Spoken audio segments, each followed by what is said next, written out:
There's a saying in the world of sports, you can't know the players without a program. It is true that some fans come just to observe. But for most, the program is as important as the game.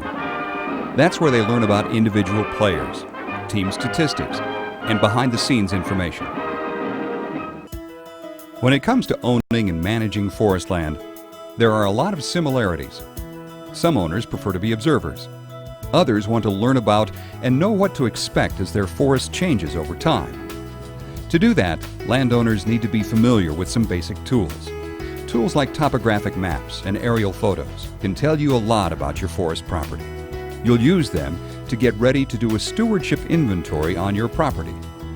After watching this video, you should be able to find your property on a topographic map, draw your property boundaries, interpret an aerial photograph to see how your property fits into the greater landscape, and then use these skills to break your property into smaller, more manageable pieces called management units.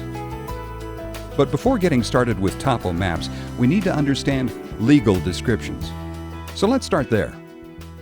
To find out what a legal description is, we ask 3 landowners to tell us the location of their forest property. Listen for the one who uses their legal description. Oh, you mean how to get to my property? That's easy. You'll be looking for 40 acres. Take Canyon Road, second Y on the right, wraps around the mountain. My 40 covers the whole top of the mountain. Location of my property? No problem. I live at 2322 Old Timber Road, and I've got 20 acres of forest land up behind my house. Property location? Sure. I've got 40 acres. It's in the northwest quarter of the southeast quarter of Section 16, Township 17 North, Range 19 West. All 3 property locations are correct, but which one used their legal description to identify the precise location of their forest property? The answer is the 3rd landowner. Listen to it again. Property location? Sure. I've got 40 acres. It's in the northwest quarter of the southeast quarter of Section 16, Township 17 North, Range 19 West. If you're not used to legal descriptions, you're probably saying, "What does that mean?" It will all come clear in the next few minutes. But let's answer this question first. Why should landowners be familiar with and use their legal description? Here are 2 good reasons. First, because it's precise. When you need emergency assistance, a legal description is the most precise way to report a wildfire or request emergency medical service. And because it can help you locate your property boundaries. It's surprising the number of people who own forest property and don't know the location of its boundaries. What if your neighbor put up a new fence along your common boundary or harvested timber along your common boundary? Would you know whether or not a trespass had occurred? How would you know? You can know if you understand your property's legal description. Every property has its own unique legal description. It's an exact address that all forest landowners need to be familiar with. The west boundary of the state of Montana is a great example of why every property owner should know where their property boundaries are located. It's the story of how the state of Idaho lost a 130-mile swath of land almost 150 years ago. So, you're wondering why the western boundary of Montana has such an unusual shape. Well, I can answer that. I'm Sidney Edgerton, the first Chief Justice of the Montana Territory, and eventually its first governor. I was appointed Chief Justice to bring the rule of law to what was at that time a gold-crazed, lawless territory. But once I arrived and had time to size up my new job, I realized that I'd been snubbed. You see, those government leaders in Idaho thought that I'd be content with being the Chief Justice for the east side of the Continental Divide, a place where the only inhabitants were small mining communities and ranches and military outposts and Native American villages. But not me. I decided to make something more of the Montana Territory.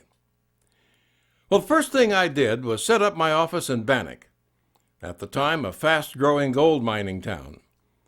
And before long, the miners got to know and trust me. Eventually, they sent me to Washington, D.C. to work on the congressional bill creating the new Montana Territory. Well, while the bill made its way through Congress, I worked on details of the western boundary. I wasn't satisfied with it running along the Continental Divide as was originally determined. My idea was to include lands further to the west. I knew those lands and the resources that they had to offer. Well, I succeeded in maneuvering the boundary to follow the summits of the Bitterroot Divide. That gave the Montana Territory an additional 130 miles of land, including the entire Flathead, Upper Clark Fork, and the Kootenai River valleys. By the time the Idaho legislature got wind of it and tried to stop it, the country was caught up in the Civil War, and Congress didn't have time to deal with Western territorial disputes. I guess you could say that I moved the fence line to give Montana Territory a little more space and a lot more resources.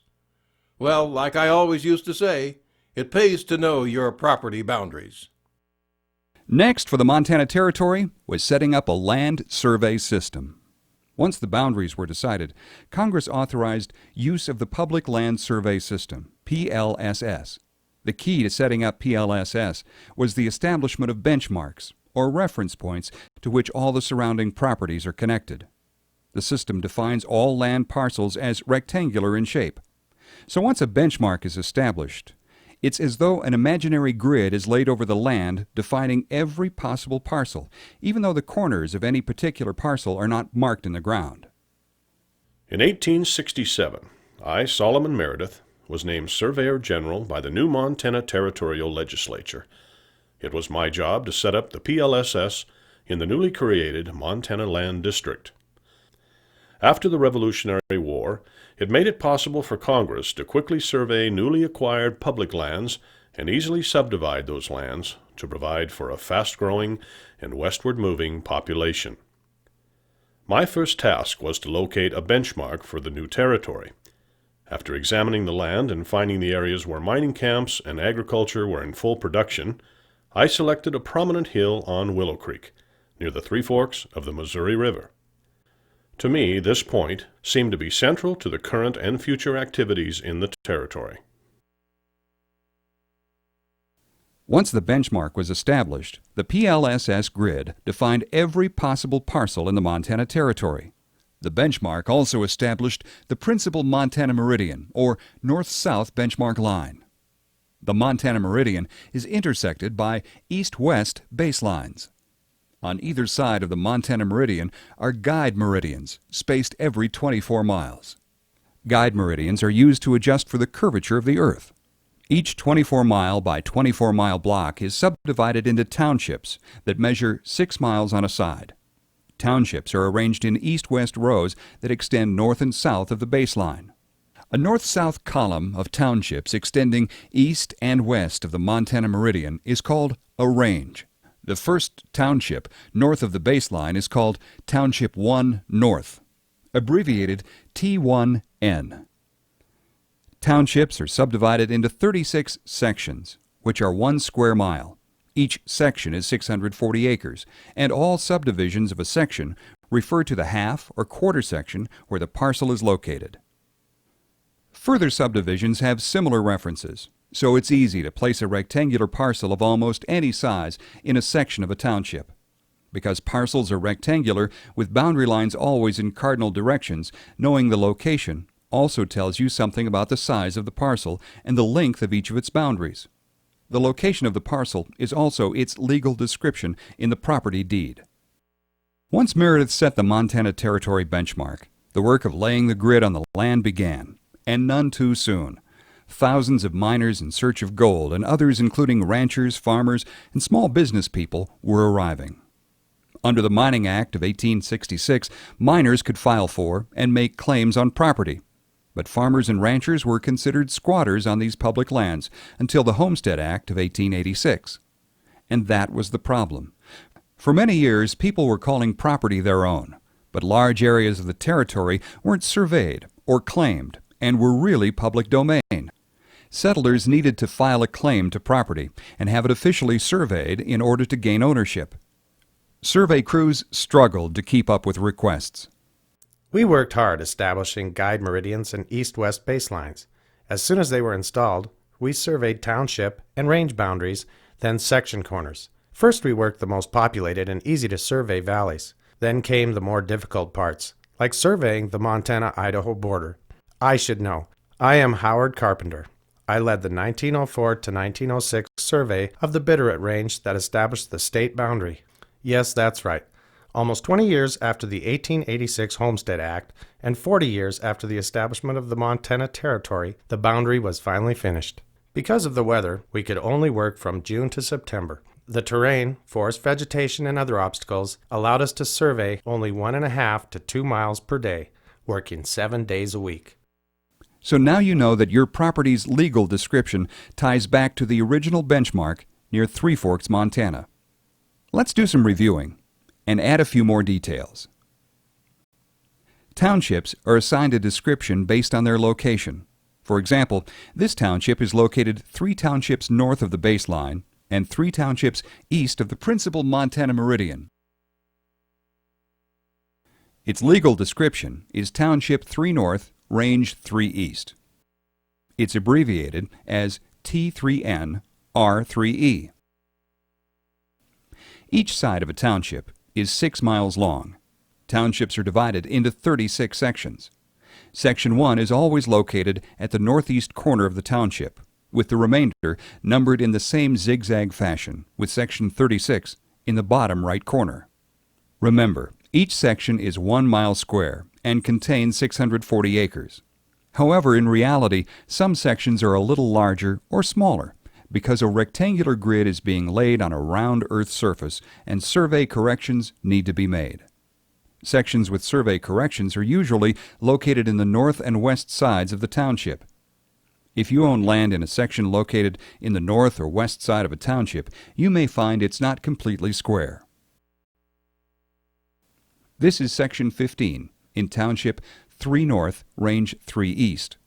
Again, it's 1 mile square, so each side is 5,280 feet in length. Its abbreviated legal description is written as Section 15, Township 3 North, Range 3 East. Of course, there are parcels smaller than 640 acres. They can be half sections and quarter sections. This is the southwest quarter of Section 15. It's half-mile square, or 2,640 feet long, and contains 160 acres. Its legal description is written as the southwest quarter of Section 15, Township 3 North, Range 3 East. Quarter sections can be further divided. The northeast quarter of this section has been divided. Half a quarter section is 80 acres. It can be further divided into quarter sections with an area of 40 acres each. The length of a 40-acre parcel is a quarter mile, or 1,320 feet. The legal descriptions of these parcels are the west half of the northeast quarter of Section 15, Township 3 North, Range 3 East, and the southeast quarter of the northeast quarter of Section 15, Township 3 North, Range 3 East. Quarter sections can be broken down even further into something called quarter sections, containing 10 acres. The legal description for this parcel is the northwest quarter of the northeast quarter of the northeast quarter of Section 15, Township 3 North, Range 3 East. Of course, not every small land parcel is perfectly square and 10 or 40 acres in size. Small land parcels come in all shapes and sizes, usually called lots or tracts.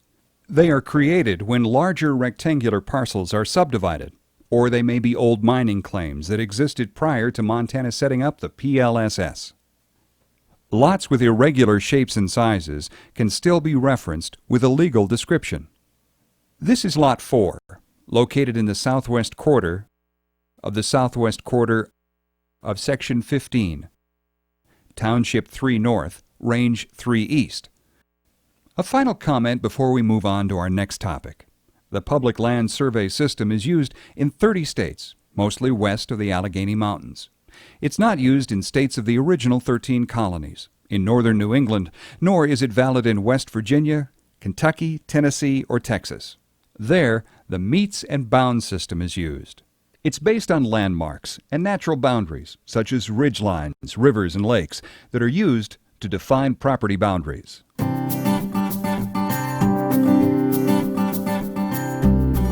You've already met the Joneses, owners of Jones Meadow Ranch. Let's use what we know about legal descriptions to find their property on a topo map. They own 3/4 sections. You know that one full section is 640 acres, and a quarter section is 160 acres. So, how many acres do the Joneses own? Right, 480 acres. The legal description for Jones Meadow Ranch is the northwest quarter and the southwest quarter and the southeast quarter of Section 12, Township 13 North, Range 15 West. Notice how it's written. Each quarter section is separated by punctuation, such as a comma or semicolon. That punctuation means and, whereas no punctuation means of. So, the way to read this legal description is northwest quarter and the southwest quarter and the southeast quarter of Section 12, Township 13 North, Range 15 West, or abbreviated like this: the northwest quarter and the southwest quarter and the southeast quarter of Section 12, Township 13 North, Range 15 West. To make it easy to find the Joneses' property on the topo map, all the township range and section grid lines are displayed in red. These lines are the key to defining your legal description and locating your property. Look for township and range numbers first. Remember the zigzag numbering sequence with Section 1 always in the upper right? This topo map includes parts of 4 different townships. Section 12 is in the second row down on the east end of this township. Now, find the northwest quarter and the southwest quarter and the southeast quarter and draw a line around them.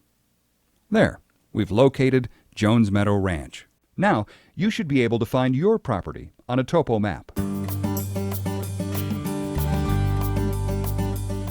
Early topo maps included towns, mountain ranges, wagon roads, and trails, along with rivers and lakes. They were simple but important to early territorial settlement. Topographic mapping in Montana began in the 1880s. The major PLSS grid lines were surveyed and in place. As settlers filed requests with the Territory Land Office, surveyors were laying out section, half-section, and quarter-section lines. Instead of rough estimates of distances and locations, improved survey techniques gave topographic maps much greater accuracy. Today's topographic maps are incredibly accurate and contain more information because they are created from aerial photography. We will describe aerial photos in the next section of the video. A topographic map is a graphic representation of a portion of the Earth's surface drawn to scale. Man-made and natural features are depicted as symbols, lines, colors, and forms. Topo maps also show terrain, landforms, and heights of natural features in a measurable way. A topo map can tell you what you can expect to find within your property boundaries. This is a United States Geological Survey map for the Jones Meadow Ranch. Most USGS maps are referred to as quadrangle maps. Quadrangle simply means a 4-sided, 4-cornered shape. The map name is Greenough Quadrangle. The name is in the upper right-hand corner and usually refers to a major geographical landmark on the map. Maps that border Greenough are noted in the corners and along each side. For example, the map that borders the eastern boundary of the Greenough Quadrangle is the Batum Mountain Quadrangle. The north arrow appears at the bottom of the map. There's a line for true north and magnetic north. Notice the difference between true north and magnetic north is 19.5 degrees. This difference is called declination. Declination changes as the Earth's magnetic fields change. Therefore, it varies from year to year and geographically as you move across the Earth's surface from east to west. Declination is used to calibrate a compass and is important when using a topographic map for orienteering. Here's the date the map was made. A topo map is a snapshot of the date it was produced. A topo map produced 30 years ago won't show a recent development. The date also indicates what year the declination was measured. Surveyed corners appear as red plus symbols. If it does not appear separated, the corner was not surveyed when the map was created. Completed corners will have some type of monument or reference to a monument, such as a bearing tree. Elevation is the height of an object above or below sea level. Some are spot elevations given for hilltops or other prominent landforms and are indicated by an X symbol with an elevation number. Others have the symbol BM, meaning benchmark. They indicate a point where you will find a monument or stake in the ground that marks the point and elevation. All topo maps have a specific scale that can be found near the map legend. Scale is a tool for measuring distances on a map. If a map is ever enlarged or reduced, the scale changes. You need to know how to adjust for that change. Scales allow you to determine distances between points or along a boundary. Unless you are walking on flat ground, you need to take into account changes in slope for accurate measurements. If you have known distances on a map, such as section lines or landmarks, it is easy to calculate the scale. You know that 1/2 section is 2,640 feet. Therefore, the scale of this enlarged topo map is 2 inches equals 2,640 feet, or 1 inch equals 1,320 feet. You could use this new scale to measure any distance on this topo map, like the length of Jones Meadow Pond. Colors are used on topo maps. As mentioned earlier, red indicates the Public Land Survey System grid. Blue indicates water, lakes, rivers, and wetlands. Perennial streams are solid blue. Intermittent streams are broken lines. Green indicates forest land. White indicates non-forested land. Black indicates man-made features, like roads, bridges, and buildings. Brown indicates contours. Let's talk a little more about brown contour lines. Contour lines indicate the elevation and shape of the Earth's surface on a topo map. Each one represents an imaginary line on the ground, along which all points are at the same elevation. They are the vertical distance above or below sea level. Every 5th contour line is a thicker line, with its actual elevation noted. The interval between contour lines is noted on the map legend. On most maps, it's usually 40 feet. Contour lines evenly spaced and wide apart indicate a uniform, gentle slope. Contour lines evenly spaced and close together indicate a uniform, steep slope. This is what a hill looks like. This is what a valley and draw looks like. This is what a ridge line and spur looks like. This is what a saddle looks like.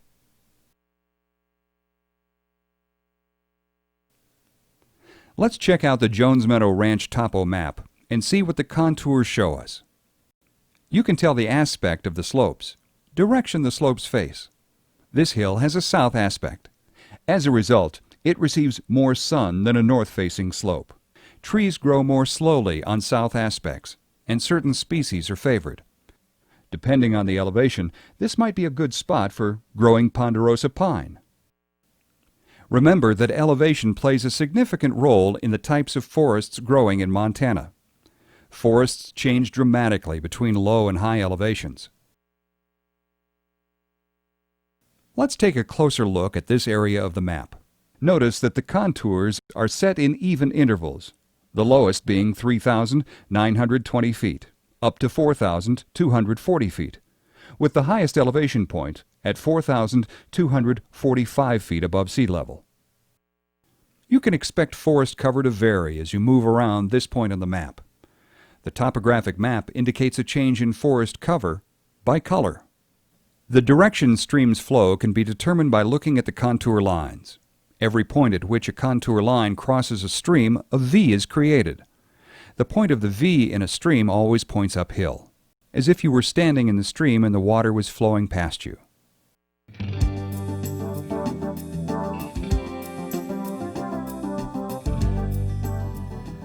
Aerial photos and topo maps complement one another. Used together, they provide more information than using either one alone. The terrain and elevation information on a topo map is unlikely to change, but other ground features like roads, buildings, and land use do change. That's where aerial photos can complement topo maps. In fact, aerial photos can provide a historical record of change. Photos going back 20, 30, and even 40 or more years may be available. For example, this is a series of photos of the Jones Meadow Ranch. In this 1938 photo, there is no Jones Pond. And notice the large timber harvest area. As the photos continue, you can see when the dam was built and how the forest regenerated. Historical aerial photos can be a clue to your reforestation success if you're planning a timber harvest. Advantages of aerial photos compared to topo maps? They provide a picture view of the ground, sometimes in color. Photos are readily available. Maps take time to produce. Photos show things that maps don't show. Photos show change over time. Disadvantages of aerial photos compared to topo maps? Man-made features can be obscured by vegetation. Scale is only approximate. Landform details are not always clear.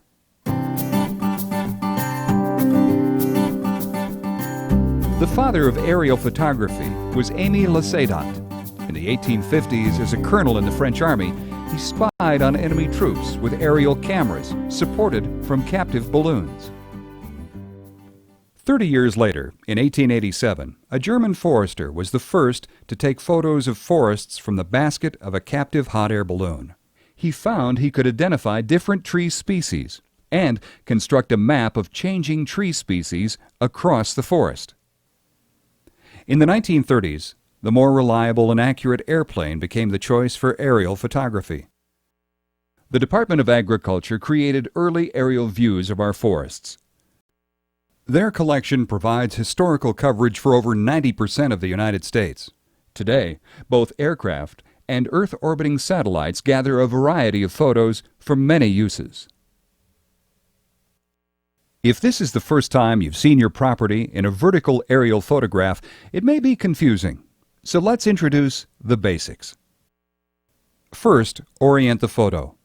Usually there's information printed on the north edge of your photo. Turn it so the information is at the top.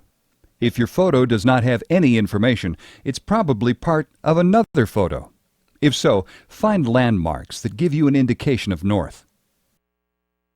The information at the top includes the date the photo was taken, the flight number, and the photo sequence number.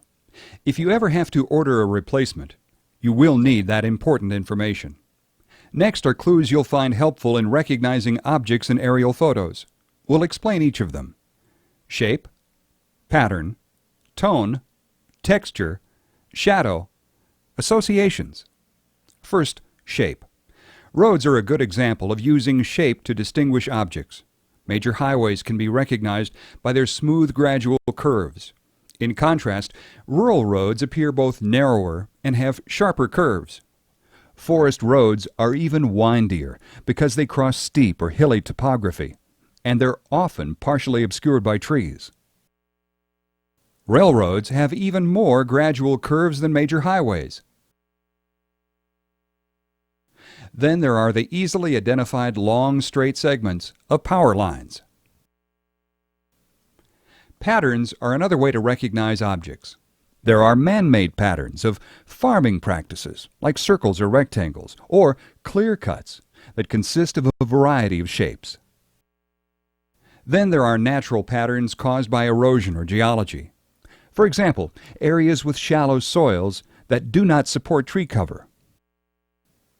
Next is tone. On black and white photos, tone varies from off-white to shades of gray.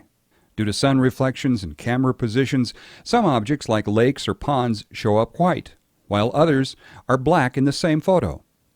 Other white tones usually indicate barren areas with exposed soil.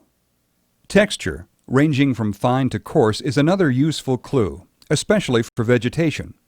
Areas like this dense young stand of lodgepole pine appear to have a fine or smooth texture. That's because the trees are too small to be seen individually. In contrast, this stand of larger individual Douglas fir trees has a more coarse texture because the trees vary in height and are further apart. Shadows can be useful for interpretation. Shadows give clues about the relative size of objects. A tower is easier to distinguish with a shadow. Trees are enhanced by shadows. With training, tree heights can be calculated by measuring their shadows. And finally, there's the association clue. It's like asking the question, what would you expect to find given the surroundings? For example, even though it might be difficult to say what kind of trees are growing in a particular location, one would expect to find cottonwood, a water-loving tree, growing along a drainage bottom, not on a ridgetop. Association identifies an object from its surroundings, and here's where using a topo map in combination with an aerial photo is useful. In this example, you can see that the contours and blue line indicate a river bottom. On the aerial photo, the same location has coarse texture vegetation. It's most likely cottonwood trees.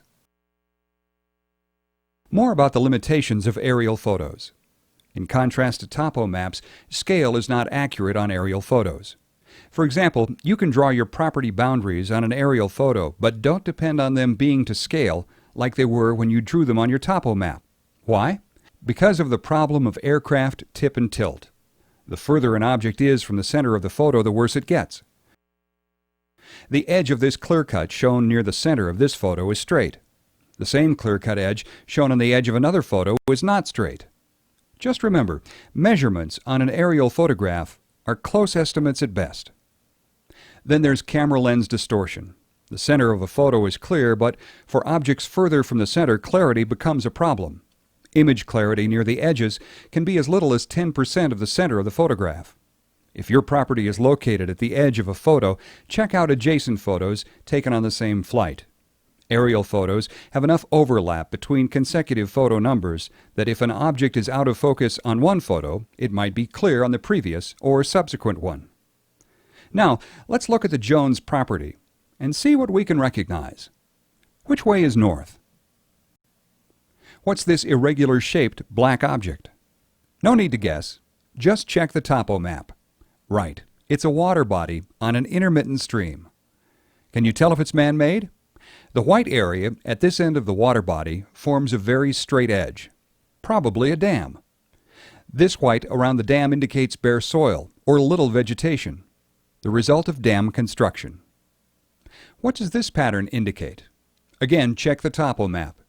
It shows this exact square shape as non-forested, surrounded by forest. That's right, it's the ranch headquarters. Here's another pattern. Can you guess what it is? Its straight edges indicate it's man-made. Right, it's an agricultural field. How about the texture of this area in contrast to this one? One is a young stand of trees. The other is a stand of larger, mostly conifer trees. When the Joneses do their inventory, they will identify the species. Let's look more closely at all the white lines. This has smooth curves, probably a highway. This is narrower, with sharp curves and somewhat obscured. It's probably a forest road. What else do you recognize? Check the topo map for contours for this part of the property. They indicate a steep, south-facing slope. The area is a lighter shade of gray. Why? The answer is that south slopes are drier and do not support the density of tree cover of north slopes. See the comparison with this darker gray on this north slope? What about color aerial photos? Sometimes there are color aerial photos available. There can be advantages to using a color aerial photo. Look at this color photograph of the Jones Meadow Ranch. The section near the pond shows different shades of green. The darker green is a wetland that fades out further from the pond. The changing shades of green indicate different vegetation. It probably corresponds with fluctuating water levels through the year. You'd have difficulty distinguishing a wetland on a black and white photo.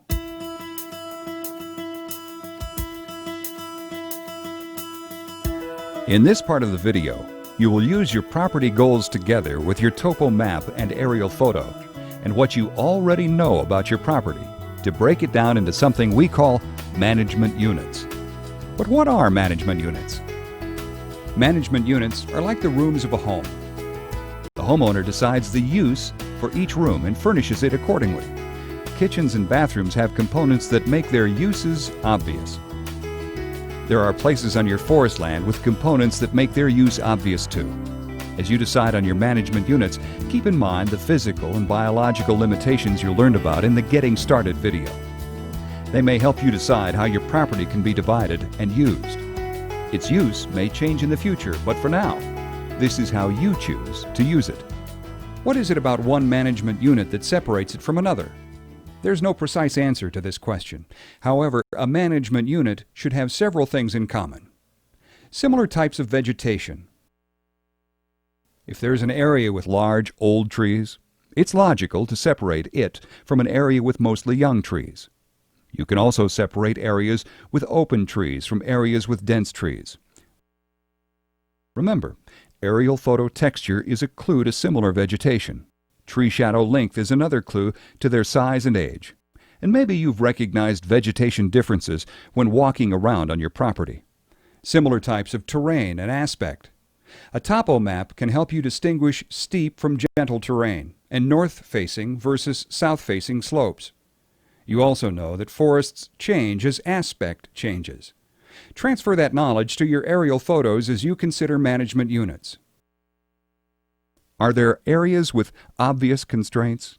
Some areas make setting goals more rigid and obvious. For example, are there zoning regulations, covenants, or conservation easements to be considered when deciding on management units? Is there an area where a goal will be emphasized regardless of the vegetation, environment, or location? For example, the goal around a building may be fire hazard reduction, regardless of how the vegetation changes as you move around the perimeter of the building. From this discussion, you can see management units are an individual decision. They change with the nature of the ownership and what the owner thinks is important.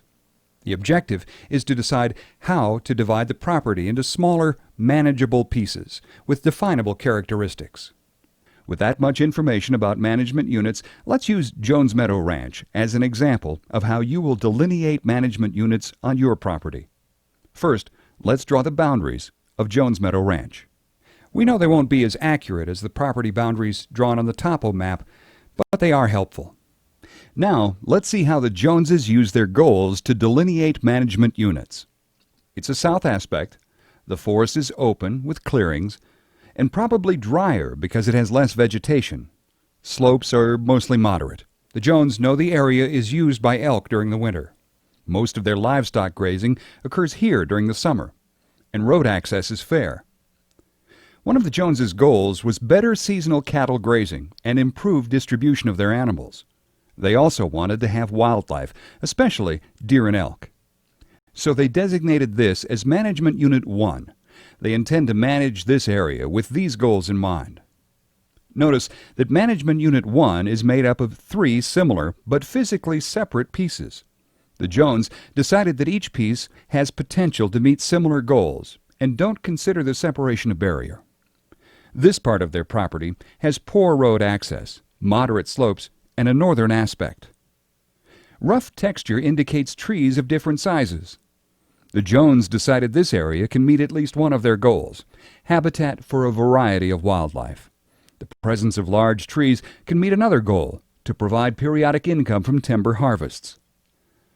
The Jones don't know how healthy or how fast the forest is growing, but they intend to find out when they do their stewardship inventory. They call this area Management Unit 2. Note the vegetation in this area of the property. Smooth texture indicates it may be densely forested with smaller trees. The topographic map indicates the area has a uniform slope and aspect. The Jones decided this area fits their goal to improve forest growth and improve livestock forage. It also fits their goal of screening the house from the highway. They call this area Management Unit 3. This long, narrow strip along the creek is an area the Joneses decide will need special attention. Laws that protect streams and wetlands will influence what can occur in this area. The area next to the stream is called a riparian area. It's important for wildlife and protects water quality. They call the stream and adjacent riparian area Management Unit 4. By designating this area as Management Unit 4, the Joneses meet their goal of protecting soil and water resources. Finally, this area was set aside to protect the ranch headquarters against wildfire. It's called Management Unit 5 and will be managed for this special need. So that's how the Jones delineated management units on their property. If you're working with a smaller forest acreage, it might be helpful to see how the Smiths delineated their 20-acre property next to the Joneses. The Smiths' goals were different. They wanted to improve the health of their forest and provide wildfire protection around their home. Their property is next to the Joneses' Management Unit 1. It has a southeast aspect. The forest is uniform across the entire 20 acres. They decided to have a small management unit around their home. The remainder of the property is another management unit. The Smiths have 2 management units. Jones Meadow Ranch and the Smith property are delineated into 5 and 2 management units respectively. Let's finish this video by reviewing the things you've learned. You should be able to interpret your property's legal description and locate your property on a topographic map. You also know how to use a topographic map and aerial photo of your forest property. Finally, you know how to use this information to delineate management units. Remember, when delineating management units, consider the differences in types of vegetation, physical and biological characteristics, area constraints, and things like road access when you begin to break down your property. Also, pay attention to what's been done in the past on your property and take into account the future management goals you've identified. They all play a part in how you continue to develop your forest stewardship plan. Whether you are on the field or in the field, the right tools and accurate information can help you find your way home.